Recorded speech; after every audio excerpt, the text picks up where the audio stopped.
오늘 본문의 말씀을 가지고 하나님의 은혜로 역전의 삶을 살자라는 제목으로 함께 말씀을 나누도록 하겠습니다. 여러분 추석 명절을 잘 보내셨습니까? 예. 여기서 얼굴을 뵈니까 즐겁고 행복한 시간들을 보내셨는지 얼굴에 빛이 납니다. 예. 그래서 그런 의미에서 우리 옆에 있는 분들에게 당신을 보니 행복합니다. 이렇게 인사했으면 좋겠습니다. 당신을 보니 행복합니다. 예. 예. 여러분 정말로 날마다 옆에 있는 분 때문에 우리가 행복하고 또 하나님의 은혜로 날마다 기쁨으로 살아가는 그런 성도들이 되었으면 좋겠습니다.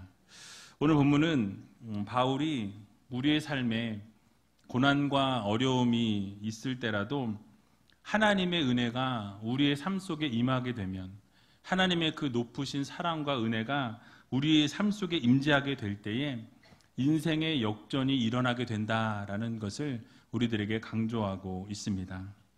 왜 바울이 이런 인생 역전의 삶에 대해서 강조했을까요? 이 시간 바울이 이 역전의 은혜에 대해서 쏟아놓게 된 배경을 잠깐 먼저 말씀드리도록 하겠습니다. 당시의 고린도 교회 내부에서는 여러 가지 문제가 있었습니다. 바울이 전해주었던 복음과는 다른 복음을 받아들인 상황이 펼쳐졌던 것입니다. 다른 예수를 전파하고 다른 영을 교인들에게 받게 했고 또 다른 복음을 증거하는 거짓 교사들이 바로 이 고린도 교회 안에 있었다라고 고린도후서 11장 4절에 말씀하고 있습니다. 그래서 이들로 말미암아서 교회 안에서 여러 사람들이 당을 짓게 되고요. 시기하고 질투하고 분쟁하게 되고 서로 싸우게 되어지고 결국 나누어지게 되는 그런 안타까운 일들이 일어나게 되었습니다. 게다가 한 걸음 더 나아가서 구원이 하나님의 선물이요 하나님의 은혜라는 이 사실까지 부정하는 자들이 이 고린도 교회에서 나오게 되었다라는 것이죠. 바울은 이런 혼란한 상황을 직접 목격했을 뿐만 아니라 계속해서 그런 소문을 듣게 되자 하나님의 은혜에 대한 바른 개념을 정립하기를 원했습니다. 그래서 혼란한 이 상황을 정리할 필요를 느끼게 되면서 바로 고린도후서 5장에서 하나님의 은혜에 대한 개념을 먼저 정립해 나갑니다. 그리고 오늘 본문 1절과 2절에서 이 은혜의 때라는 것을 강조하면서 우리들의 구원은 전적으로 하나님의 은혜에 달려 있다라는 것을 다시 한번 강조하는 것을 볼 수가 있습니다. 그래서 오늘 본문을 우리가 1절부터 10절까지 읽었는데요. 세 부분으로 나누어 볼 수가 있습니다. 먼저 첫 번째 부분은 1절에서 2절까지로 구원은 전적인 하나님의 은혜이다라는 사실을 언급합니다. 그래서 이것을 인정하지 않는 교인들에게 하나님의 은혜를 헛되이 받지 말라라고 이렇게 강력하게 권고하고 있는 것을 볼 수가 있습니다. 또 두 번째 부분은 3절에서 8절 상반절까지로 이 고난의 삶에 대해서 바울이 자세하게 언급하고 있습니다. 그래서 그 어려움을 통해서 하나님께서 허락하신 사명에 대해서 자신은 최선을 다해서 감당했다라는 것을 바울이 밝히고 있죠. 그래서 바울은 자신 앞에 놓여있던 이 문제들과 이 어려움들, 또 환난과 모든 힘든 모든 부분들이 걸림돌이 아니고 사실 오히려 이 디딤돌이 되었다라는 것을 강조하는 것을 볼 수가 있습니다. 그래서 고난을 통해서 자신이 부흥하게 되었고 성장하게 되었고 성숙함으로 나아갈 수 있는 아름다운 시간들이었다라는 것을 고백하는 것을 보게 됩니다. 세 번째 부분은 8절 하반절부터 10절까지로 그리스도인의 삶은 바로 이 역전의 삶이라고 밝히고 있습니다. 예수 그리스도를 믿는 그리스도인들은 바로 역설적인 삶의 연속임을 명확하게 밝히고 있는 것을 볼 수가 있습니다. 그래서 근심하는 것 같으나 기뻐하는 자요. 우리가 가난한 것 같으나 많은 사람을 부욕해 하는 자라고 말씀하고 아무것도 없는 자 같으나 모든 것을 가진 자라고 이렇게 하나님께서 평가해 주시는 것을 볼 수가 있습니다. 자, 그렇다면 오늘 말씀을 통해서 우리들에게 주시는 교훈이 과연 무엇인지 함께 살펴보는 시간을 갖도록 하겠습니다. 첫 번째로 지금은 은혜 받을 때요 구원의 날이다 라고 이렇게 권면하는 것을 볼 수가 있습니다. 오늘 본문 2절에 보게 되니까 이렇게 말씀하죠. 우리 같이 한번 2절을 읽어보겠습니다. 가라사대 내가 은혜 베풀 때에 너를 듣고 구원의 날에 너를 도왔다 하셨으니 보라 지금은 은혜 받을 만한 때요 보라 지금은 구원의 날이로다. 아멘. 자, 이 말씀은 구약성경 이사야서 49장 8절 말씀을 인용한 구절입니다. 그러니까 하나님께서 은혜를 베풀어 주실 그때에 너희들은 그 은혜를 꼭 반드시 받아야 한다라는 말씀을 하고 있습니다.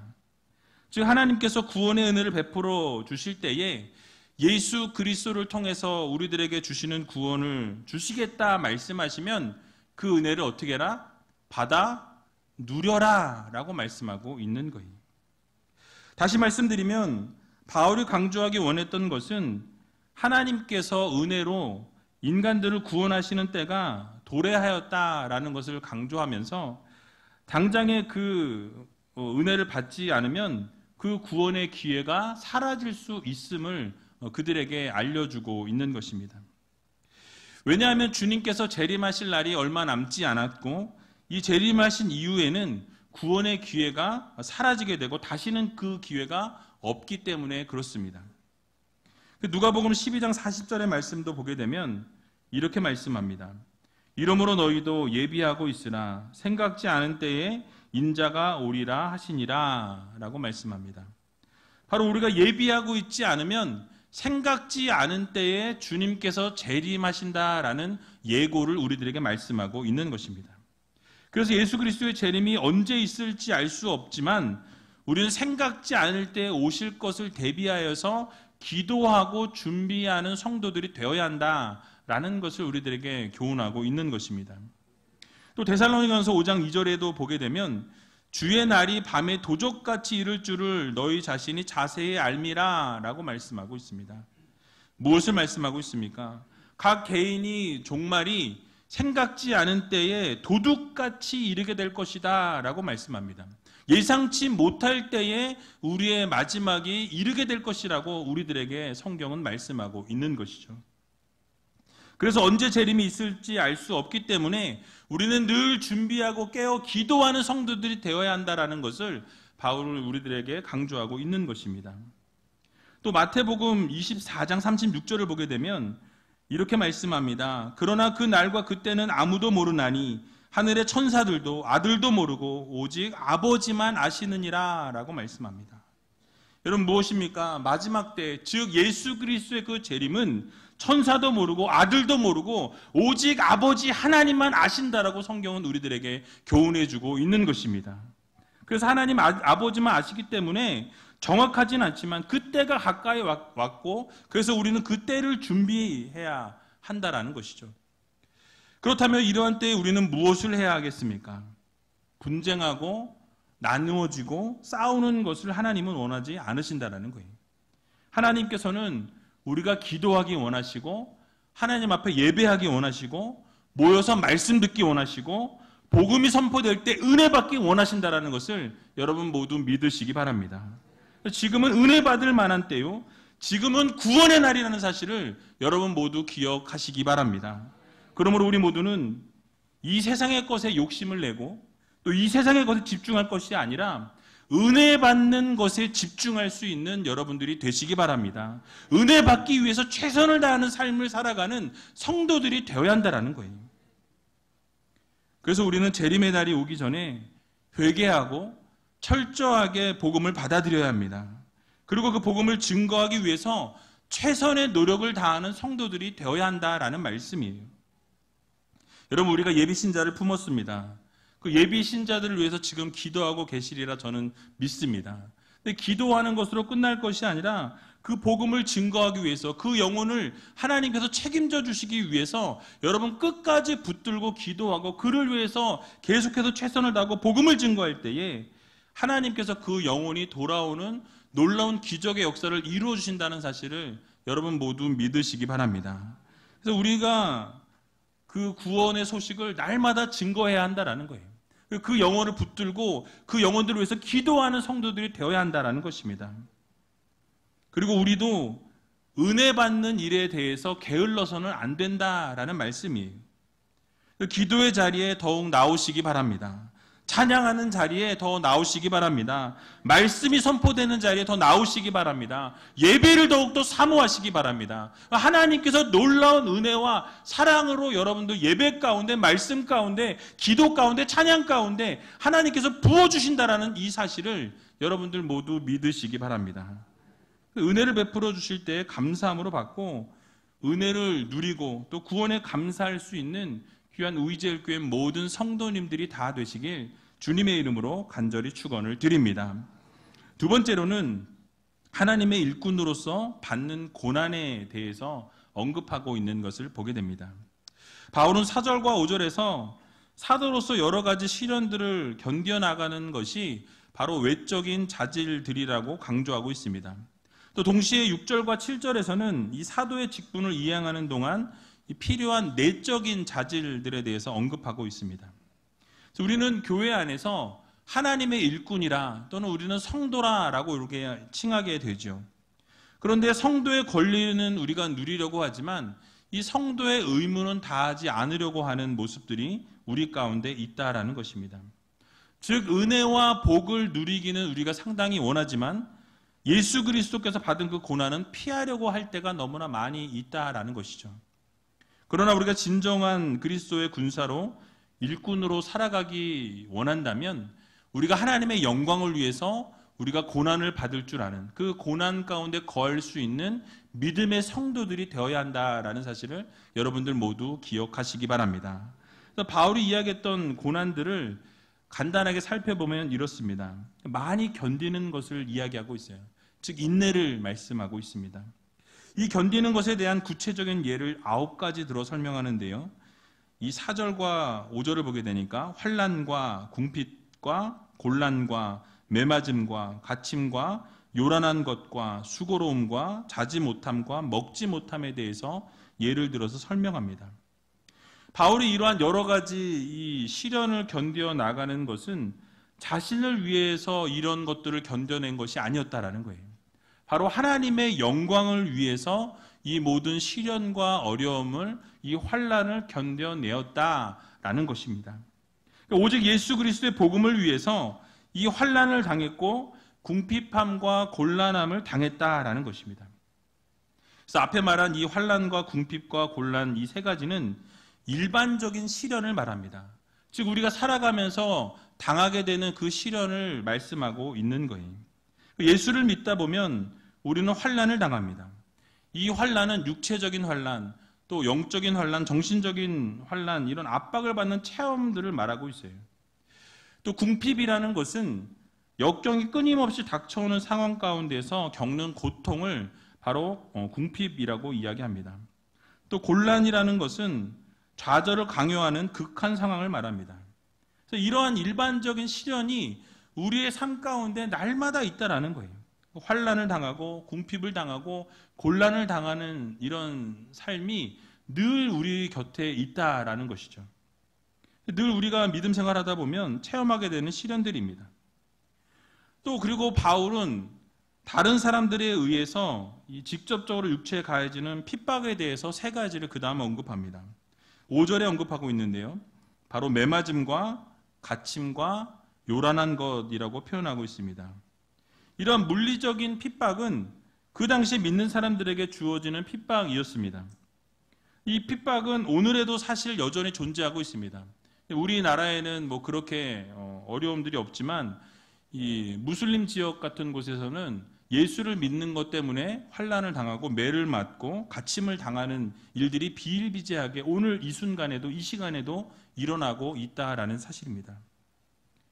세 번째 분류되는 것으로 외부로부터 강요된 것이 아니라 이 그리스도의 종으로서 복음을 위해서 스스로 짊어진 것 세 가지를 그 다음에 언급합니다. 바로 5절에 보니까 수고로움과 자지 못함과 먹지 못함에 대해서 말씀하죠. 바로 바울은 예수 그리스도의 영광을 위해서, 하나님 나라의 복음을 위해서 수고로움과 자지 못함과 먹지 못함을 이루었다라고 말씀하죠. 여러분들 잘 아시는 것처럼 바울은 끊임없이 복음을 증거하면서 교회에도 재정적인 부담을 주지 않기 위해서 자신이 텐트를 만드는 일을 진행해 나갔습니다. 그러니까 생계를 꾸려 나갔다라는 것이죠. 그리고 온몸으로 그것을 견뎌내고 그 모든 일들을 몸부림쳐서 복음을 증거하기 위해 최선을 다하는 것을 보게 됩니다. 복음의 종으로서 모든 일들을 스스로 해냈다라는 말씀이죠. 여러분, 이것이 무엇을 위함입니까? 바로 자신의 영광을 위한 것이 아니라 하나님 나라의 영광을 위해, 하나님 나라의 복음을 위해서 이 모든 것을 기꺼이 했다라는 사실이에요. 여러분, 오늘을 살아가는 우리는 어떠합니까? 우리의 모습을 가만히 들여다보면 우리의 모습 가운데는 이런 바울의 모습보다는 우리는 손해를 보지 않으려는 모습이 더 많이 있는 것을 보게 됩니다. 책임을 지지 않으려고 합니다. 하나님의 일꾼으로 살아간다라고 우리가 입으로는 말을 하지만 실제로는 우리가 당하는 그 고난을 견디지도 못할 뿐만 아니라 손해를 피하려고 하는 것이 우리들의 솔직한 모습이라는 사실이에요. 그러나 우리는 이 말씀을 통해서 우리 자신을 다시 한번 돌아볼 필요가 있습니다. 바울이 육체적인 고통과 고난을 견딘 이유는 오직 예수 그리스도를 위함이었고 오직 하나님의 영광을 위해서 그 모든 것을 당했다라는 사실을 우리는 반드시 기억해야 할 것입니다. 우리도 예수 그리스도를 위해 하나님의 나라와 복음을 위해서 이러한 희생과 어려움과 고난을 또 당할 때 그것을 기쁨으로 즐거움으로 감사함으로 맛볼 수 있는 귀한 우이제일교회 모든 성도님들이 다 되시기 바랍니다.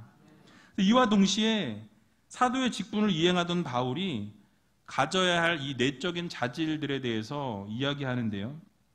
즉 오늘날 직분자로서 성도로서 지켜야 할 덕목이라고 생각해도 틀리지 않을 것 같습니다. 오늘 6절과 7절을 보게 되니까 무엇을 말씀합니까? 깨끗함과 지식과 오래 참음과 자비함과 성령의 감화와 거짓이 없는 사랑과 진리의 말씀과 하나님의 능력으로 의의 무기를 가져야 한다라고 이렇게 말씀하죠. 여러분, 우리의 모습은 어떠합니까? 우리의 신앙생활의 모습 가운데 깨끗함을 지니고 깨끗함으로 순수함으로 그렇게 신앙생활하고 계십니까? 여러분, 오래 참고 계십니까? 성령의 감동으로 날마다 성령님과 동행하는 삶을 살아가고 계시냐는 말씀입니다.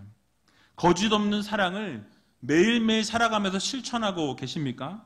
진리의 말씀을 외치며 그 말씀 가운데 거하기 위해서 몸부림치며 살아가고 있는 모습이 우리 가운데 있냐라는 것입니다.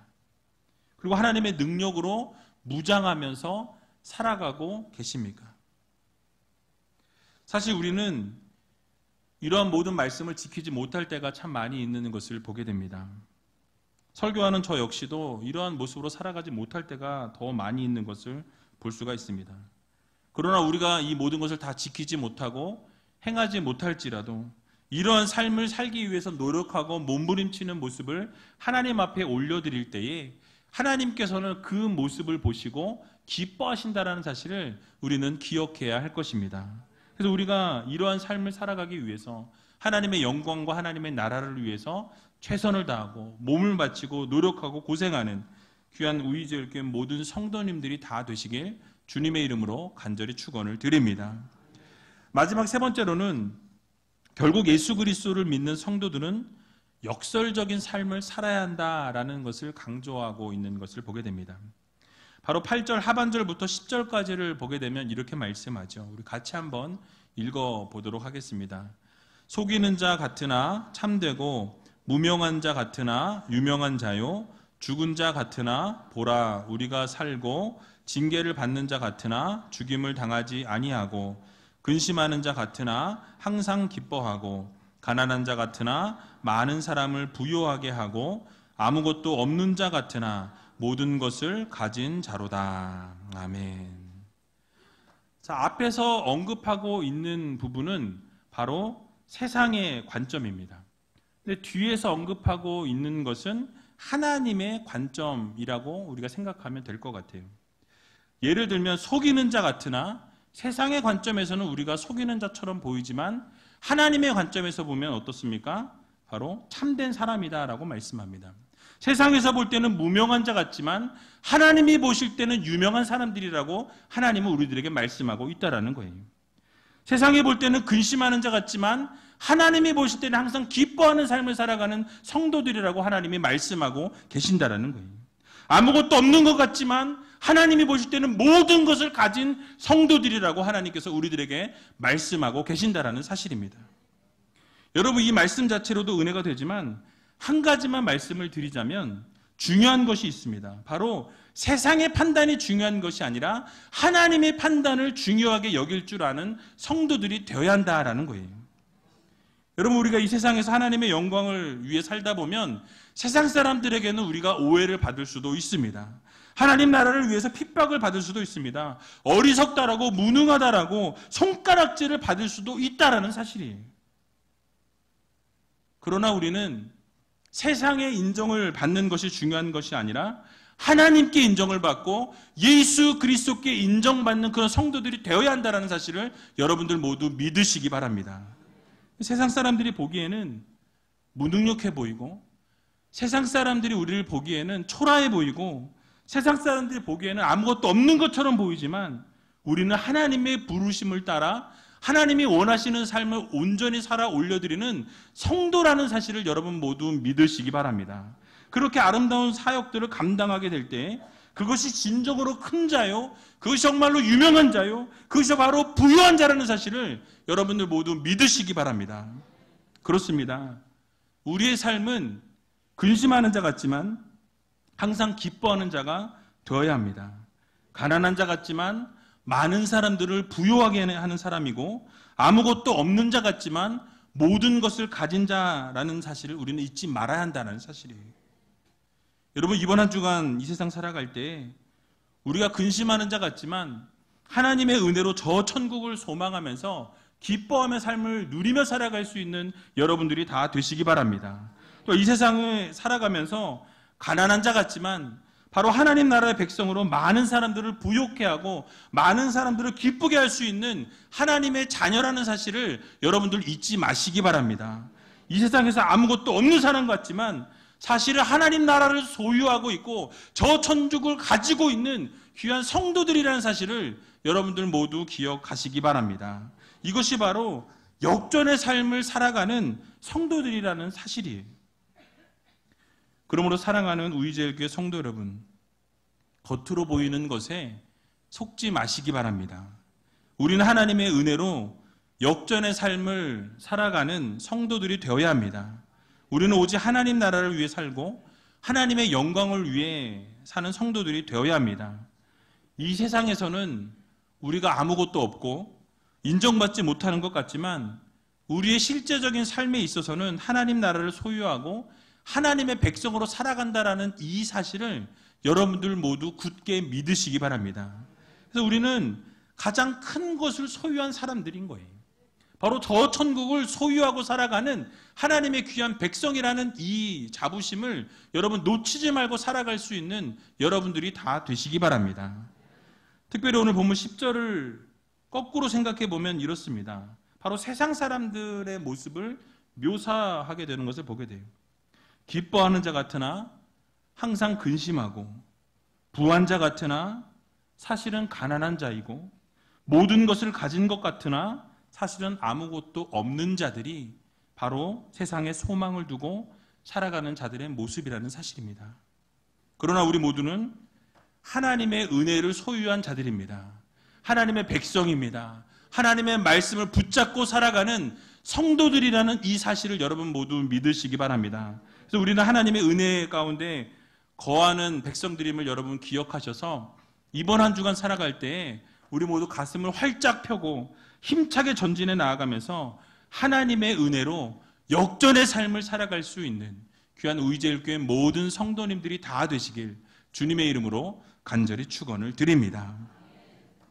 우리 시같이 찬양하기 원하는데요, 은혜 아니면 이라는 찬양입니다. 이 찬양 같이 하면서 정말 하나님 은혜가 아니면 우리는 단 한순간도 살 수 없습니다. 십자가의 그 사랑이 아니고서는 우리는 날마다 쓰러지고 넘어질 수밖에 없는 연약한 인생들입니다. 하나님의 은혜가 필요합니다. 하나님의 놀라우신 능력과 사랑이 필요합니다. 이 시간 우리의 마음을 붙잡아 주시고 우리의 마음을 만져주셔서 오직 하나님의 놀라우신 사랑과 은혜 안에 거할 수 있는 믿음의 자녀들이 되게 해달라고 함께 찬양하고 통성으로 기도하는 시간 갖도록 하겠습니다.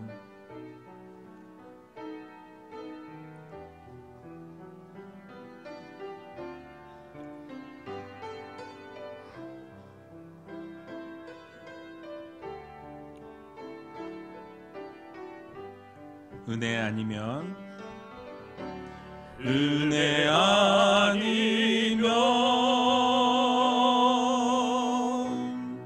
나서지 못하네. 십자가의 그 사랑 능력 아니면 나서지 못하네. 은혜 아니면 나서지 못하네. 놀라운 사랑 그 은혜 아니면 나서지 못하네. 은혜 아니면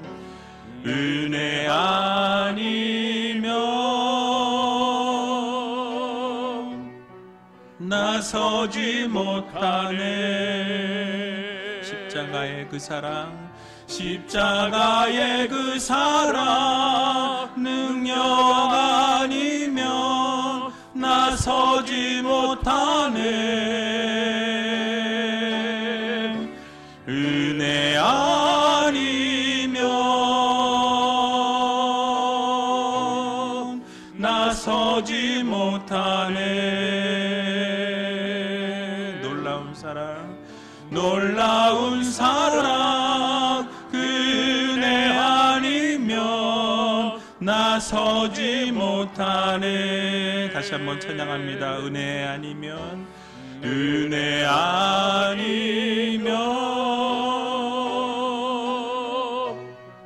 나서지 못하네. 십자가의 그 사랑 능력 아니면 나서지 못하네. 은혜 아니면